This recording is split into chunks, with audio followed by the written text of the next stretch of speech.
Bismillahirrahmanirrahim. Assalamualaikum warahmatullahi wabarakatuh. Alhamdulillahirabbil alamin. Puji dan syukur tidak lupa kita panjatkan kepada Allah Subhanahu wa taala, dan semoga kita semua masih dalam keadaan sehat walafiat dan dimudahkan segala urusannya, amin amin ya rabbal alamin.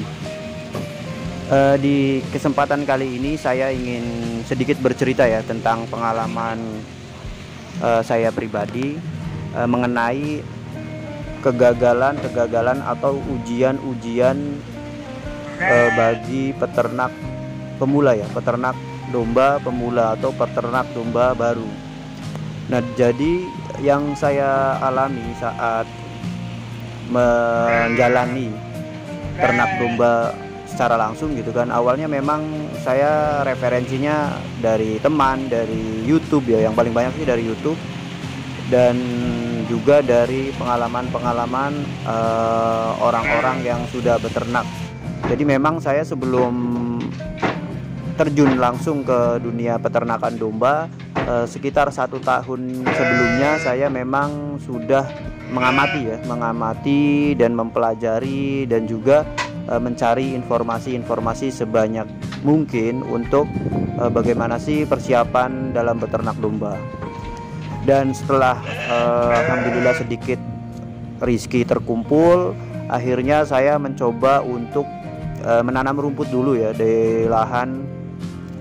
Waktu itu di lahan sekitar 700 meter persegi saya tanamin rumput pakcong.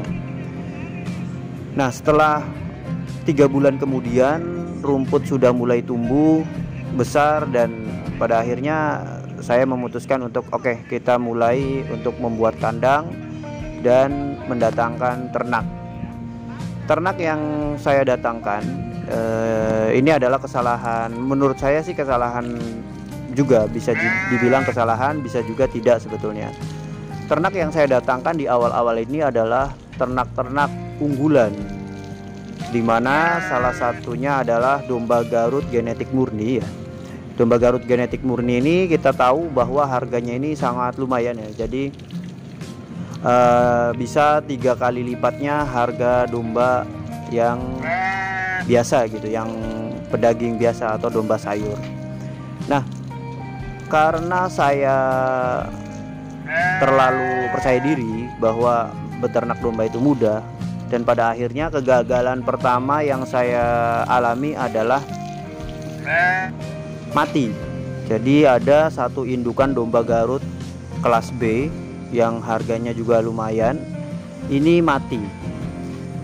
Indukan sudah sedang hamil ya, ini mati. Jadi yang pertama saya alami adalah kematian, dan ini membuat kaget ya, membuat shock juga, karena memang harganya juga kan di atas rata-rata ya kalau domba Garut genetik murni. Nah, tetapi saya akhirnya coba merenung ya bahwa ini jalan yang saya sudah ambil. Saya memang ambil bahan-bahan atau bibit-bibitan yang bagus-bagus, tetapi ini adalah resikonya. Dan kemudian selain itu juga cobaan yang kedua atau kegagalan yang kedua adalah selain domba Garut yang saya datangkan itu ada juga domba Jawa Timuran ya, domba Gibas. Saya beli itu 10 ekor dalam kondisi bunting dan umurnya masih daraan atau masih 7-8 bulanan, tetapi dalam kondisi sedang hamil ya. Nah, ketika domba beberapa hari setelah datang ke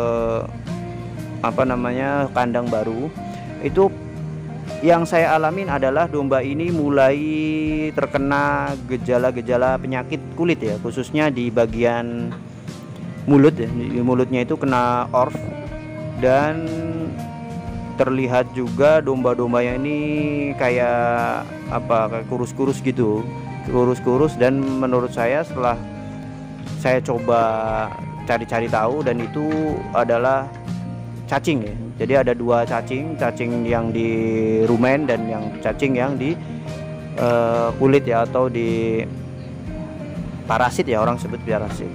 Akhirnya tanpa pikir panjang dan atas informasi yang saya dapatkan juga di YouTube ya, akhirnya yang kena orf ini atau kena penyakit kulit ini, saya langsung suntikan Ivermectin ya, obat parasit luar, dan ternyata efeknya adalah kematian pada janin. Jadi waktu itu usia kehamilan belum cukup tetapi sudah lahir ya, cempeknya ada 2 ekor lahir, dan yang satu langsung beberapa jam kemudian meninggal karena masih terlalu kecil, yang satu bertahan 1 hari karena memang usia kandungannya belum cukup, dan akhirnya mati juga. Dan itu membuat saya kembali untuk ada apa nih, apa yang harus saya berbuat lagi. Dan akhirnya saya juga berpikir bahwa inilah proses perjalanan saya untuk menuju peternakan yang lebih baik lagi gitu. Nah, setelah 2 kali kematian itu, ternyata saya tidak putus semangat ya, terus belajar, terus memperbaiki pakan-pakan, mungkin karena ada faktor pakan juga atau faktor kandang juga, kita coba perbaiki lagi. Terutama yang di faktor kandang itu adalah karena kandangnya itu berada di tengah sawah, maka anginnya itu sangat kencang ya, jadi beri proteksi angin supaya sedikit memberikan kehangatan pada ternak-ternak. Terus kemudian ada lagi yang melahirkan kembali. Jadi karena indukan yang dari Jawa Timur ini saya beli sudah bunting atau sudah hamil, akhirnya ada lagi yang melahirkan anaknya 2. Secara perhitungan memang ini masih prematur ya, karena kenapa? Karena belum saatnya, sebetulnya sebelum saatnya, harusnya bulan Mei tetapi bulan Maret sudah lahiran. Nah, seperti yang sudah-sudah, anaknya ini tidak sempurna ya, tapi alhamdulillahnya satunya hidup, satunya tidak kuat karena masih terlalu kecil, dan akhirnya menyerah juga gitu kan. Hanya 1 ekor saja yang berhasil hidup. Nah, dari beberapa pengalaman-pengalaman ini yang saya ingin sampaikan bahwa untuk melakukan peternakan atau memulai hal yang baru memang harus ada yang kita korbankan ya, yaitu modal, waktu, dan yang paling penting adalah kita harus menyiapkan diri kita supaya tidak pantang menyerah ya, karena memang hal-hal seperti ini harus kita lewati.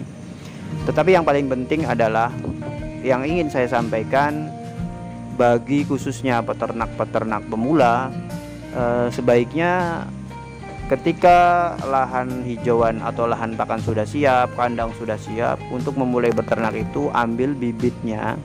Bibitnya ini yang biasa-biasa dulu.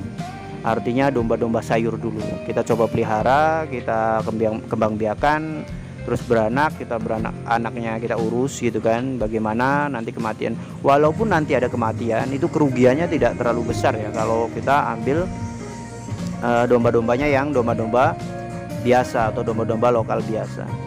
Nah, kemudian yang saya ingin sarankan juga bagi peternak pemula, kalau bisa pembelian pertama itu jangan darah ya, atau jangan domba-domba yang usianya masih terlalu muda atau belum mencapai 1 tahun. Kenapa?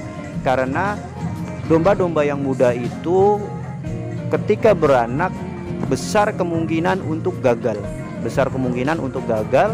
dan kematian pada cempe-cempe itu persentasenya sangat tinggi sekali ya. Jadi untuk peternak pemula agar bisa lebih baik dari saya, kira-kira saran saya untuk membeli indukan yang sudah cukup umur ya, atau lebih dari 1 tahun. Dan yang paling penting juga adalah kalau bisa pembeliannya itu yang bibit bawa anak gitu. Supaya apa? Supaya kita tahu bahwa bibit tersebut atau indukan tersebut bisa memproduksi. Karena apa? Karena ada beberapa indukan yang tidak bisa melahirkan anak gitu kan. Yang paling penting adalah itu. Dan walaupun begitu, saya masih tetap semangat untuk melanjutkan langkah yang saya sudah ambil, dan masih berdoa semoga saya masih bisa diberikan kemampuan dan rezeki untuk terus meneruskan salah satu sunnah Nabi ini. Mungkin itu saja yang dapat disampaikan di konten kali ini. Apabila ada kata-kata yang tidak berkenan atau tidak baik, mohon dimaafkan. Dan terakhir, Assalamualaikum warahmatullahi wabarakatuh.